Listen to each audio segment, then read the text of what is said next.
Warahmatullahi wabarakatuh. Hai anak-anak, apa kabarnya hari ini? Semoga anak-anak selalu dalam keadaan sehat ya, senantiasa dalam lindungan Allah Subhanahu wa taala. Dan tetap semangat untuk belajar di rumah. Di video pembelajaran kali ini kita masuk di tema 2, yaitu menyayangi tumbuhan dan hewan. Kita masuk di subtema 1, manfaat tumbuhan bagi kehidupan manusia. Dan ketiga dan keempat. Langsung saja. Di pembelajaran yang ketiga. Coba kalian perhatikan, buah apakah ini? Ya, buah ini biasa kita temui di toko buah, toko sayur, atau di dapur mama ya. Biasanya digunakan untuk sayuran, diminum untuk buah, dan juga dibuat untuk minuman yang segar. Nah, iya betul sekali, buah tomat. Manfaat dari buah tomat. Buah tomat banyak mengandung vitamin C dan vitamin A, menjaga kekuatan imun tubuh. Kedua, menjaga kesehatan mata, melancarkan pencernaan.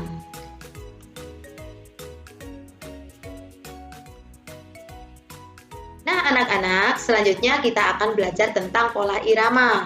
Apa yang dimaksud dengan pola irama? Pola irama adalah panjang pendeknya lagu. Nah, kita akan mencari pola irama pada lagu berikut ini ya. Mari kita nyanyikan sambil kita perhatikan pola iramanya ya. Yuk kita bernyanyi bersama-sama.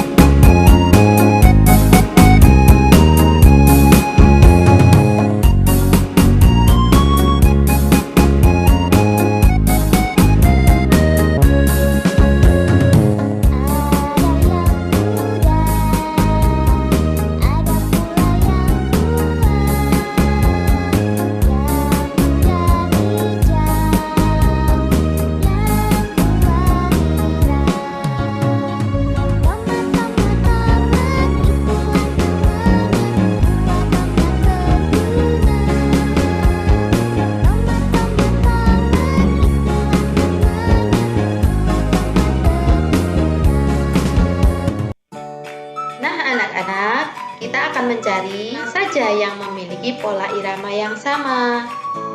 Bagaimana dengan bait pertama dan kedua yang kita bait pertama. Ada yang muda, ada pula yang tua. Bait kedua, yang muda hijau, yang tua merah. Bagaimana pola iramanya? Apakah memiliki pola irama yang sama? Ya, benar sekali. 1 dan 2 memiliki pola irama yang sama. Selanjutnya, kita perhatikan pada bait ketiga dan keempat. Tomat, tomat, tomat. Itulah namanya, buat tomat berguna. Bagaimana? Bagaimana pola iramanya? Di bait ketiga dan keempat, ternyata pola iramanya berbeda. Tidak sama ya. Selanjutnya, bait kelima dan keenam sama. Bait kelima dan keenam memiliki pola irama yang sama dengan bait ketiga dan keempat. Selanjutnya kita akan mencari pola irama bait mana saja yang memiliki kesamaan pola irama yang sama. Kita lihat sekali lagi di bait pertama. Pola iramanya sama dengan pola irama di bait kedua. Selanjutnya, pola irama di bait ketiga sama dengan pola irama bait keberapa, Nak? Iya, benar sekali. Sama dengan pola irama bait kelima. Selanjutnya, bait keempat sama dengan pola irama pada bait ke-6. Betul sekali.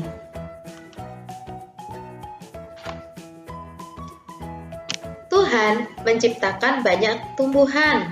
Kita harus mensyukuri anugerah yang diberikan Tuhan. Semuanya dapat dimanfaatkan untuk kebutuhan manusia. Tumbuhan yang semua bagiannya dapat berguna yaitu pohon kelapa. Tahukah kalian tentang pohon kelapa? Pohon kelapa banyak sekali manfaatnya.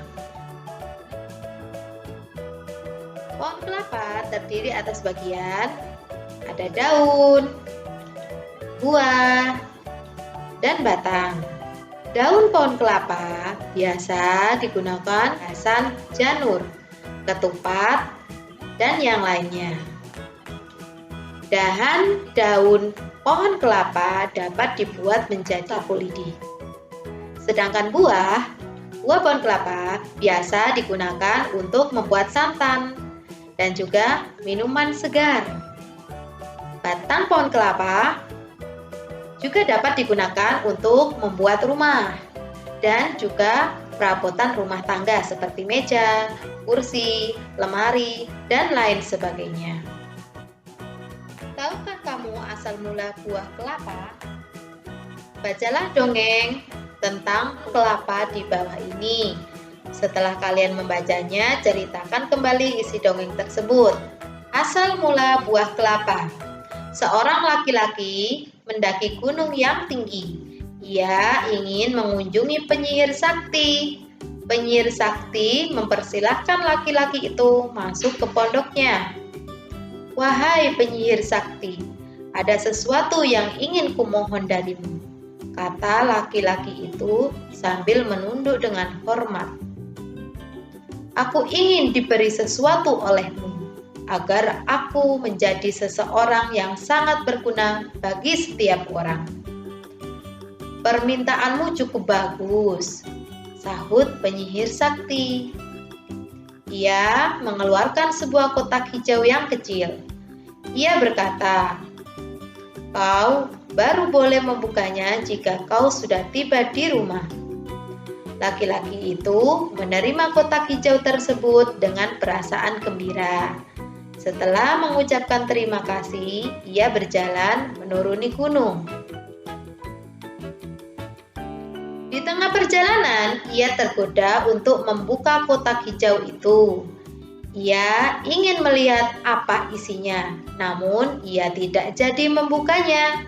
Saat ia ingat pada pesan penyihir sakti, ketika tiba di kaki gunung, lagi-lagi ia tergoda ingin melihat isi kotak hijau tersebut. Ia lalu membuka kotak hijau itu.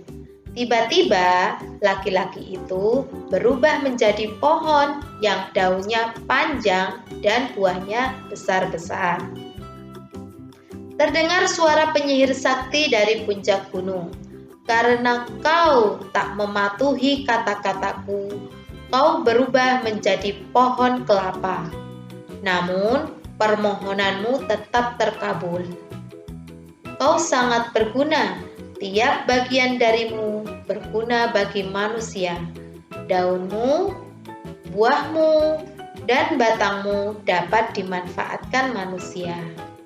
Sama, pesan yang dapat kita ambil dari cerita tersebut adalah kita harus selalu menepati janji. Yang kedua, kita tidak boleh melanggar janji. Karena jika kita sudah berjanji, kita harus wajib untuk menepatinya.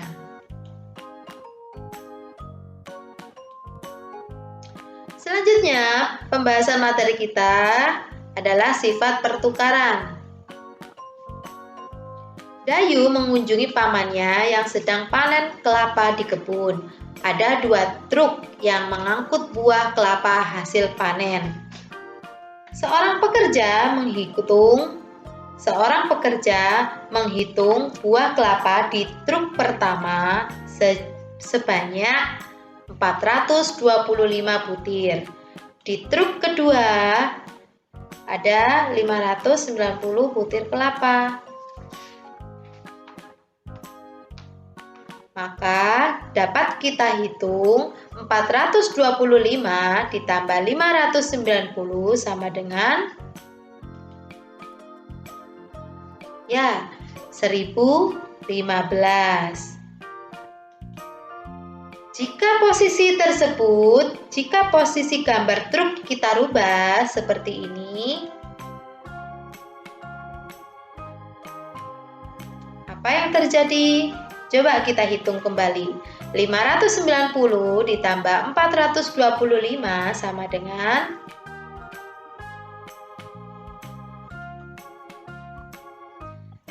sama ya. Jika kita rubah posisinya, kita tukar posisinya, hasilnya akan tetap sama. Ternyata jumlah buah kelapa tetap sama meskipun posisinya diubah. 425 ditambah 590 itu sama dengan 590 ditambah 425. Kita masuk pada pembelajaran keempat.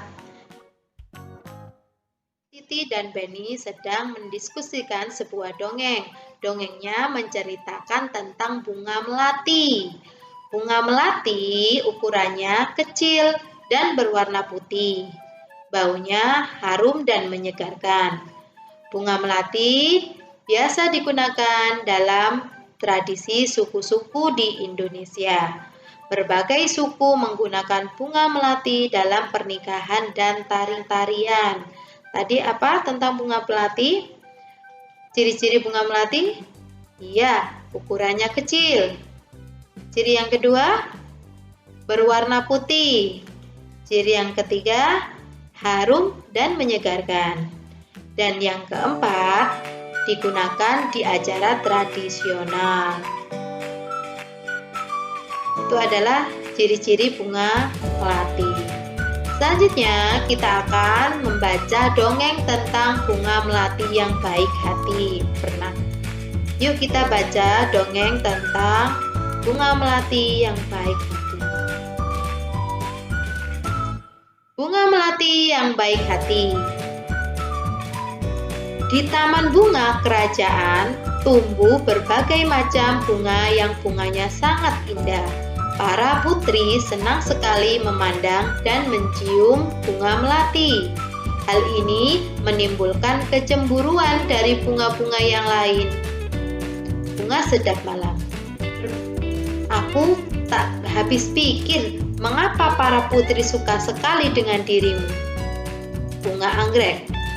Iya, padahal dirimu berbunga kecil, berdaun besar, dan berbatang keras. Bunga mawar biru. Walaupun engkau harum, namun mudah layu jika dijadikan pajangan di vas bunga.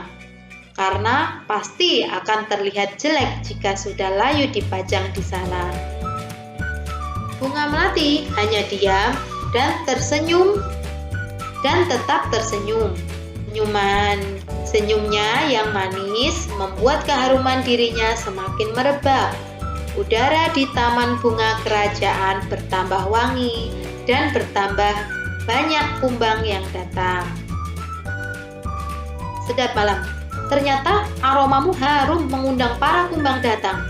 Tanpa dirimu, taman ini akan sepi dari kumbang-kumbang. Maafkan aku, Melati. Bunga anggrek, aku juga mau minta maaf, Melati. Selama ini aku iri padamu. Ternyata keberadaanmu sangat bermanfaat untuk kami. Bunga mawar biru, selama ini aku juga berburuk sangka padamu, Melati. Aku minta maaf ya. Bunga melati, aku sudah memaafkan kalian, teman-teman. Sekarang kita bisa berteman. Selanjutnya, tuliskan 4 tokoh yang ada pada dongeng beserta dengan karakternya. Ada bunga sedap malam. Yang kedua, bunga anggrek. 3, bunga mawar biru. 4, bunga melati. Bagaimana dengan karakternya? Yang pertama, bunga sedap malam memiliki karakter atau sifat yang iri hati, tapi berani meminta maaf. Yang kedua, bunga anggrek Karakternya sama ya, iri hati namun berani meminta maaf. Yang ketiga, bunga mawar biru. Karakternya iri hati, tapi berani meminta maaf. Dan bagaimana dengan karakter bunga melati? Ya, bunga melati memiliki karakter yang baik hati, sabar, dan pemaaf. Pernahkah kamu melakukan kesalahan? Apa yang kamu lakukan setelah melakukan kesalahan? Ya, jawabannya adalah meminta maaf. Meminta maaf menandakan anak yang pemberani. Seperti orang yang meminta maaf atau memberi maaf, hatinya merasa lega dan hubungan akan menjadi lebih baik. Kita akan melanjutkan materi selanjutnya, yaitu gerakan kombinasi memutar lengan dan meliukkan badan. Yuk kita perhatikan langkah-langkahnya. Yang pertama, badan berdiri tegak. Yang kedua, rentangkan tangan ke samping. Yang ketiga, putarlah tangan ke depan dan ke belakang 3 kali.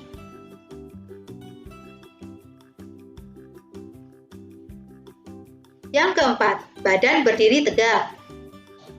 5. Rentangkan kedua tangan ke atas. 6. Liukkan badan ke samping kanan dan kiri. Ketujuh, liukkan badan ke kanan atas. 8. Liukkan badan ke kiri atas. Dan terakhir, ke-9 dan ke kanan.